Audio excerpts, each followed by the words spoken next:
Hi, kids. Okay, on this day in film history for August 23rd, we'll start in 1946, the release of The Big Sleep, film I did a video on for my film noir series. So, guess what? It's film noir, directed by Howard Hawks, great director, starring Bogart and Bacall. Humphrey Bogart, Lauren Bacall. It is based on a novel by Raymond Chandler. So uh, Bogey gets to play Philip Marlowe in this one film that even those involved in the production couldn't really tell you what happened, who did it. They even famously asked Raymond Chandler, "Hey, what happened here? Who killed this guy?" And he said, mm, so then let's move on to 2013, 10 years ago. There's a bevy of films that you could have went and seen in the theater on this day. So let's go through them and you take your pick. Which one are you going to go see? First, we have The World's End, uh, Edgar Wright, Simon Pegg, written film, the end of the Cornetto trilogy, of course, directed by Edgar Wright. They haven't worked together since then, right? And Nick Frost also involved, of course. Um, the film made $46 million at the box office off of a $20 million budget. Too bad.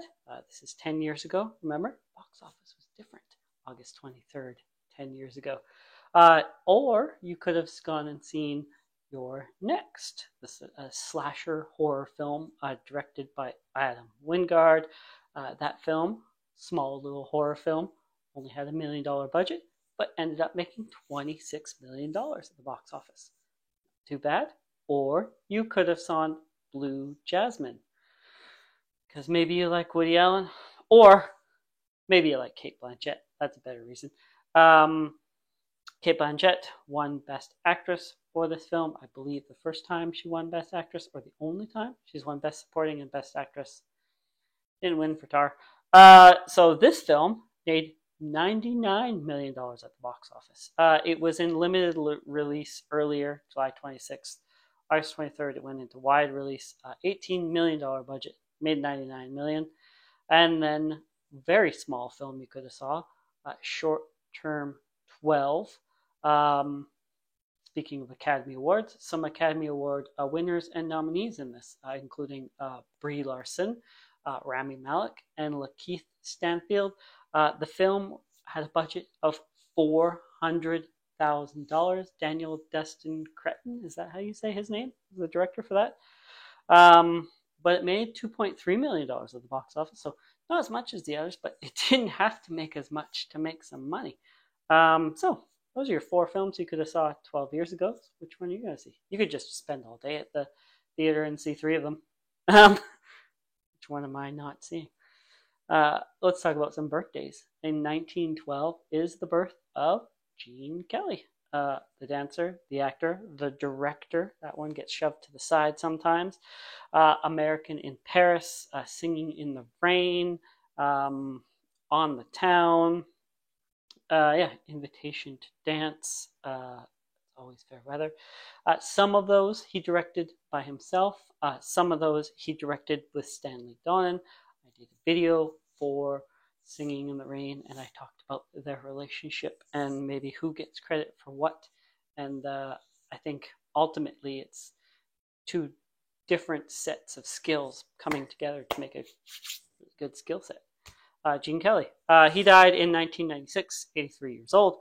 Let's go on to 1929 is the birth of Vera Miles. She hasn't died, at least not right at this moment yet. She is 94 years young today, Vera Miles. She is mostly known for Psycho, depending on who you are, I guess. Is she the star of Psycho? Um, she's also in The Searchers, The Wrong Man. She signed a 5-year personal, or is it 5-film personal contract to Hitchcock. And then she was supposed to be in the Kim Novak role in Vertigo, but she got pregnant, got out of that one. Um, Maybe she wanted out of that one. Anyways, happy birthday, Vera Miles. And then in 1963 is the birth of Park Chan Wook, South Korean director. Um, Grew up watching American films on TV. He is known for Old Boy or the Vengeance trilogy, Decision to Leave, The Handmaiden, many other films. Known for his framing, sort of his dark sensibilities, dark sense of humor, and dark topics as well in his films, but they're also very funny. I guess that would be the dark humor. So it is his birthday today, and then in 1970 is the birth of River Phoenix. He died in 1993, right outside the Viper Room, drug overdose. Child actor, member of the Phoenix Clan. I talked about him the other day a couple times in Stand By Me. He's in Explorers, I think was his first role. My Own Private Idaho with his best friend, Keanu Reeves. Anyways, so unfortunately, he's no longer with us. He would have been, what, 53? No, yeah, 53. Okay, and then let's talk about 1926 is the death of Rudolph Valentino. He was born in 1895. He was 31 years old. He had surgery. There were some complications. He died a couple days after of sepsis.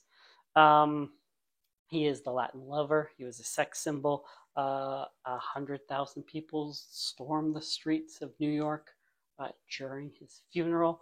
There were those that say he weren't really dead. So yeah, the original sex symbol maybe. Rudolph Valentino. Anyways, thank you for watching. See you tomorrow.